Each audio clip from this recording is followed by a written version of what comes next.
بسم اللہ الرحمن الرحیم۔ امیر المومنین علی ابن ابی طالب کی آخری باتیں، اس موضوع سے متعلق کچھ معروضات پیش کریں گے۔ ان باتوں میں وہ باتیں بھی ہیں جہاں جناب امیر المومنین اپنے قاتل کے لیے بھی وصیتیں کرتے ہوئے سنائی دیتے ہیں، بغیر کسی تفصیلی تبصرہ کے۔ جناب امیر المومنین نے اپنی زندگی کے آخری لحظات میں، یعنی جب موت یقینی ہو چکی ہے، تو جناب امیر اپنے بیٹوں کو سامنے رکھ کے ان کو مخاطب ہو کے اور اپنے خاندان اور قیامت تک جس تک جناب امیر کا پیغام پہنچے اس کو خطاب کیا ہے علی نے۔ نہج البلاغہ میں سید رضی نے 4 مقامات پر ان پہلوؤں کو پیش کیا ہے۔ وصیت نمبر 47 ہمارا موضوع ہوگا، ویسے وصیت 23 بھی ہے، اور خطبہ 147 اور خطبہ 68، اس میں ان 3 راتوں کے متعلق کچھ گفتگو امام نے بیان فرمائی یا تحریر کی۔ جناب امیر المومنین جب یقین ہو جاتا ہے، موت سامنے ہے، تو ایک وصیت کرتے ہیں، اور یہ خود وصیت کی اہمیت کو بتلاتی ہے۔ اور میں اکثر یہ عرض کرتا رہتا ہوں کہ کسی سے محبت ہو تو اس محبت کا ایک اظہار یہ ہوتا ہے کہ اس کے آخری وقت کی باتوں کو بہت اہمیت دی جاتی ہے۔ اور پھر جناب امیر المومنین نے یہ جو باتیں کی ہیں، اس میں بار بار جناب امیر علیہ السلام فرماتے ہیں اللہ اللہ، اور یہ اللہ اللہ سے جب عربی میں خطاب ہوتا ہے تو اس کی اور تاکید بڑھ جاتی ہے۔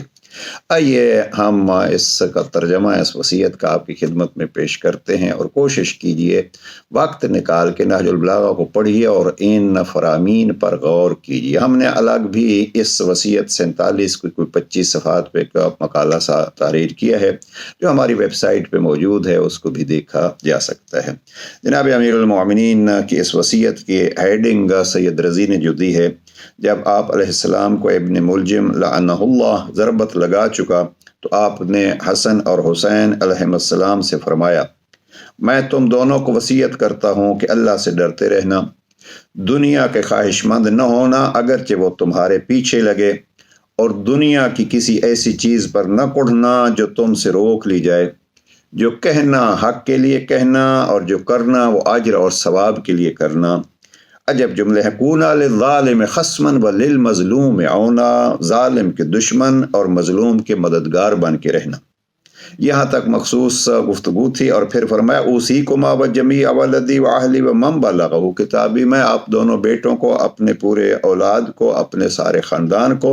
اور جن جن تک میری یہ تحریر اور نوشتہ پہنچے اس کو یہ میں وصیت کر رہا ہوں۔ اب اس کو میں ہم بھی شامل ہیں، اور اس میں امام فرماتے ہیں کہ میں تم کو، اپنی تمام اولاد کو، اپنے کنبہ کو، اور جن جن تک میرا یہ نوشتہ پہنچے سب کو وصیت کرتا ہوں کہ اللہ سے ڈرتے رہنا،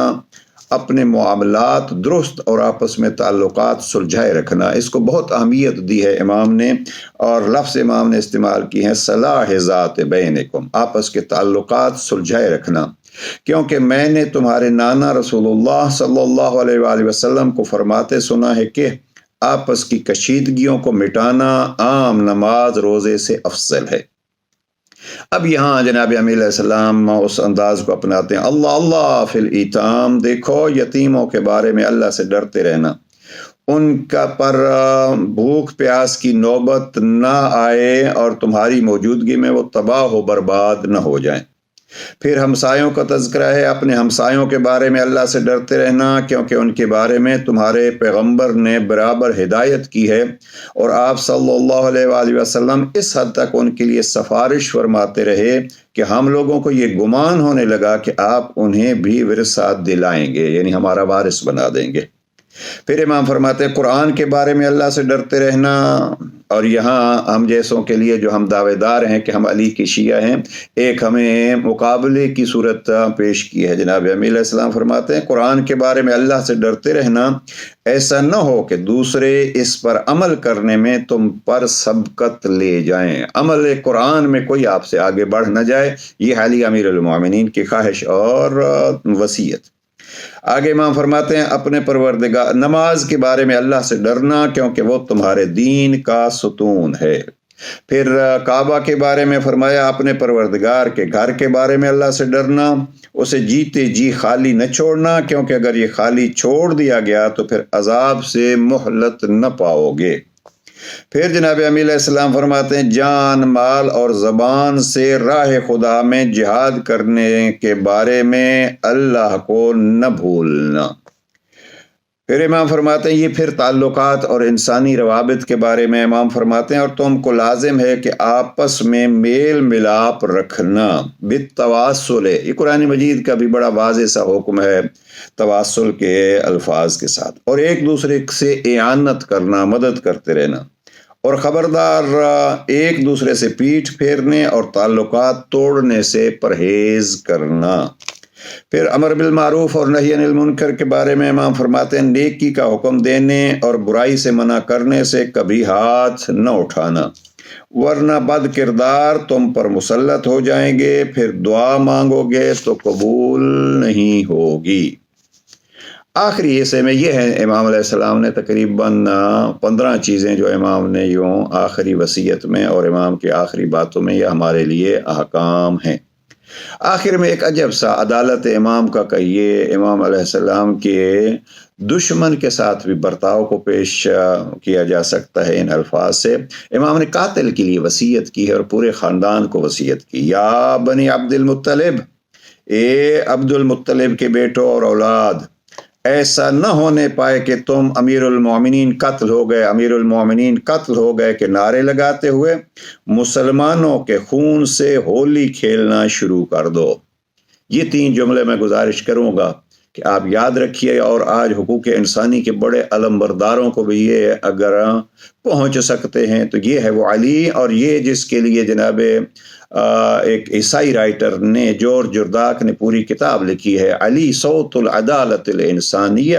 انسانی عدالت کی آواز علی، اس نے بھی ان جملوں پہ بڑا زور دیا ہے۔ اور یہاں جناب امی علیہ السلام کیا فرماتے ہیں، قاتل کے لیے بھی وصیت کرتے ہیں، یاد رکھیے وصیت نمبر 47۔ امام فرماتے ہیں دیکھو میرے بدلے میں صرف میرے قاتل ہی کو قتل کیا جائے، ایک چیز، اور دیکھو جب میں اس ضرب سے مر جاؤں تو اس ایک ضرب کے بدلے میں ایک ہی ضرب لگانا۔ مجھے یہ جملہ جو ہے وہ اس میں یا علی قاتل کے لیے وصیت کی جا رہی ہے، ایک ضرب اس نے لگائی تھی، ایک ہی ضرب لگانا۔ اب اولاد علی کے ساتھ کیا ہوتا رہا اور آج تک ہو رہا ہے وہ آپ کے اور میرے سامنے ہے، لہذا یا علی آپ تو عدالت انسانی کا ایک پرچم بلند کر رہے ہیں، لیکن زمانہ اس عدالت کو کیسے پاؤں تلے روند رہا ہے اور رونتا رہا ہے۔ جب اس ضرب سے میں قاتل ہو جاؤں، شہید ہو جاؤں، تو ایک ضرب کے بدلے میں فقط ایک ہی ضرب لگانا۔ اور تیسری چیز فرمائی، اور اس شخص کے ہاتھ پیر نہ کاٹنا،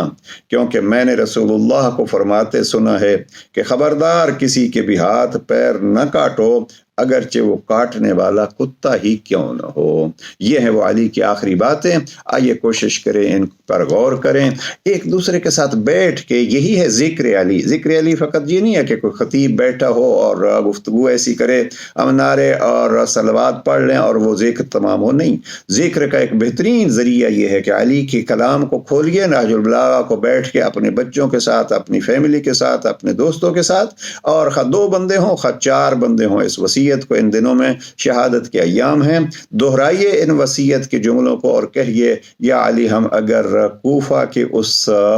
مقام پر موجود نہ تھے تو آج ہم آپ کی اس ضربت کو یاد بھی کر رہے ہیں، رو بھی رہے ہیں، اور آپ کی بتلائی ہوئی باتوں کو دہرا بھی رہے ہیں۔ پروردگار ہمیں توفیق دے اور اس انداز سے ذکر علی کو عام کرنے کی ہمت دے، اور جو علی علیہ السلام نے احکام جاری فرمائے ہیں اس پر عمل کی ہمت اور توفیق عطا فرمائے۔ والسلام علیکم ورحمۃ اللہ۔